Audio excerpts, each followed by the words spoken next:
পাপিয়সী, তুমি এই সময় রবীন্দ্রনাথকে বুকে জড়িয়ে আদর করছো?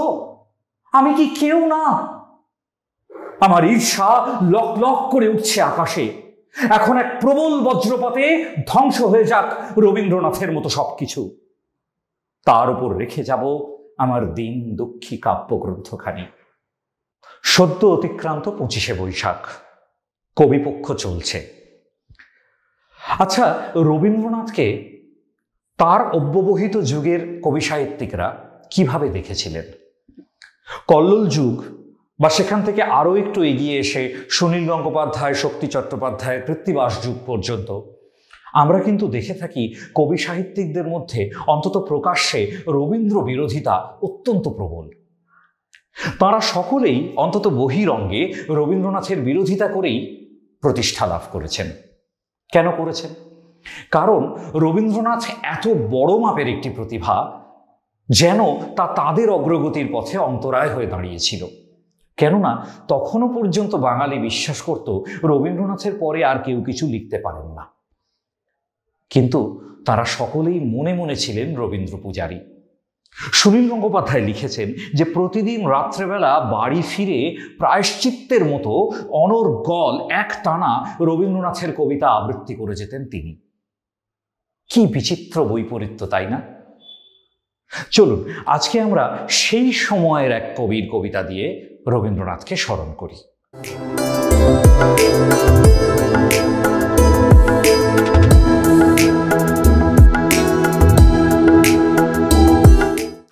নমস্কার। মুক্তধারা আবৃত্তির পাঠশালায় কবিপক্ষ উপলক্ষে আজকের কবিতা কবি সুনীল গঙ্গোপাধ্যায়ের লেখা তিনি এবং আমি। কবিতাটির পটভূমি উদ্বাস্তু সমস্যায় দীর্ণ আমাদের এই পশ্চিমবঙ্গের 70-এর দশক। সুনীল গঙ্গোপাধ্যায়ের মতো কবিরা সে সময় এক পেট খিদে নিয়ে কাব্য সাহিত্যের চর্চা করতেন। রোজগার বলতে ছিল 3 বেলা টিউশনি। তাই তাদের বুকের ভেতর সব সময় জ্বলত এক গনগনে রাগের আগুন। সেই রাগের বহিঃপ্রকাশ এই কবিতার প্রায় প্রতিটি ছত্রে ধরা আছে। সেই ক্ষোভটিকে অত্যন্ত দরদের সাথে আমাদের আয়ত্ত করতে হবে, সেই কবির যন্ত্রণার সাথে আমাদের একাত্ম হতে হবে, তবে গিয়ে এই আবৃত্তিটি সঠিক এবং সুন্দর হয়ে উঠবে বলে আমার বিশ্বাস। পাশাপাশি থামার ব্যাপারটা লক্ষ্য রাখতে হবে। কবিতাটি যেহেতু নাটকীয়, সেহেতু থামা বিভিন্ন জায়গায় বিভিন্ন রকম। আমি সেগুলো লাল দাগে একটু দেখানোর চেষ্টা করেছি। শুরু করছি কবিতা তিনি এবং আমি। কেন রবীন্দ্রনাথকে তুমি বুকে জড়িয়ে বসে আছো জানলার ধারে? আমি কি কেউ না? আমি গরিব স্কুল মাস্টারের ছেলে, দাঁড়িয়ে আছি রাস্তায় হাঁ করে, জল কাঁচা ধুতির ওপর পেজা শার্ট পরে, পায়ে রাবারের স্যান্ডেল। আমার কোনো জ্যোতি দাদা ছিল না, পিয়ানো অর্গান শুনিনি 7 জন্মে। আমার বাবা কোনোদিন সিমলে পাহাড়ে যাননি আমাকে নিয়ে। জন্মদিনে রূপোর চামচে পায়েসান্ন খাওয়া দূরে থাক, ফেনা ভাতে কোনোদিন ঘি জোটেনি। তবু আমি কি কেউ না? আমার নিজস্ব ঘর নেই, লেখার টেবিল নেই। যখন তখন আমার বিছানায় উড়ে আসে উনুনের ঠান্ডা ছাই। 3 বেলা টিউশনি করি, সর্বক্ষণ পেটে ধিকি ধিকি করে খিদে। তবু আমি কবিতা লিখেছি সবাইকে লুকিয়ে, মোম জ্বলা মাঝরাত্রে। আমার রক্ত, ঘাম, আত্মার টুকরো মিশে আছে তাতে। আমার বাবা শিরোপা দেবার বদলে জুতো মারতে উঠেছিলেন। স্বর্ণকুমারী কিংবা প্রতিভা নয়, আমার ছর্দির নাম চামেলি। আমার কবিতার খাতার পাতা ছিঁড়ে সে বাতাসকে উৎসাহ দেয়। বাড়ির দেয়াল থেকে পাড়ার মোড় পর্যন্ত ঝনঝন করে উপহাস। বড় জামাইবাবু মাথায় চাঁটি মেরে আমায় কপি বলে শালিকাদের হাসিয়েছেন। তবু আমি লিখেছি, আমি লিখে গেছি। রবীন্দ্রনাথ আমার এই চৌহদ্দির মধ্যে জন্মালে লিখতে পারতেন 1 লাইনও। বিহারীলালের মতন কোনো নামজাদার সঙ্গে আমার চেনা জানা ছিল না। গলা থেকে মালা খুলে আর দেবে? মালা পরাই উঠে গেছে। পত্রিকার সম্পাদকেরা উত্তর দেন না, ডাকটিকিট মেরে দেন। তবু আমি লিখেছি, লিখে গেছি।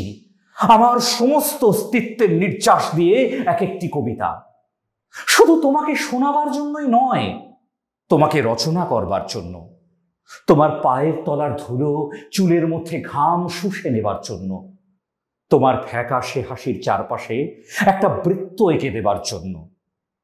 এবং এক সময় তোমাকে ছাড়িয়ে আমি রক্ত নদীর তীরে দাঁড়িয়ে গণ্ডূষ পান করেছি। বন্ধুরা চাঁদা দিয়েছিল, তাই দিয়ে ছাপিয়েছি প্রথম কবিতার বই। প্রেসে এখনো কিছু ধার রয়ে গেছে, দপ্তরিখানায় দয়া চেয়েছি, তারপর ছুটতে ছুটতে এসেছি তোমার কাছে, তোমার করকমলে প্রথম কপিটি দেবার জন্য। পাপিয়সী, তুমি এই সময় রবীন্দ্রনাথকে বুকে জড়িয়ে আদর করছো। আমি কি কেউ না? আমার ঈর্ষা লক লক করে উঠছে আকাশে। এখন এক প্রবল বজ্রপাতে ধ্বংস হয়ে যাক রবীন্দ্রনাথের মতো সবকিছু, তার উপর রেখে যাব আমার দিন দুঃখী কাব্যগ্রন্থখানি। রবীন্দ্রনাথের সবকিছু ধ্বংস হয়ে গেলেও কোনো ক্ষতি নেই। বাড়ি ফিরে সবকিছু মুছে দিয়ে তোমাকেও নির্মম একাকিত্বে আমার সমস্ত হাহাকার, সমস্ত গুপ্ত কথার মতন অনর্গল মুখস্থ বলে যাব রবীন্দ্রনাথের কবিতা। একটাও কমা হসন্ত ভুল হবে না। রবীন্দ্রনাথকে আমি ভাঙবো, ছিঁড়বো, যা খুশি করব, সে সব আমার নিজস্ব ব্যাপার। রবীন্দ্রনাথ সে কথা জানতেন। মৃত্যুর আগে সেই জন্যেই তার ঠোঁটে লেগেছিল ক্ষীণ কৌতুকের হাসি।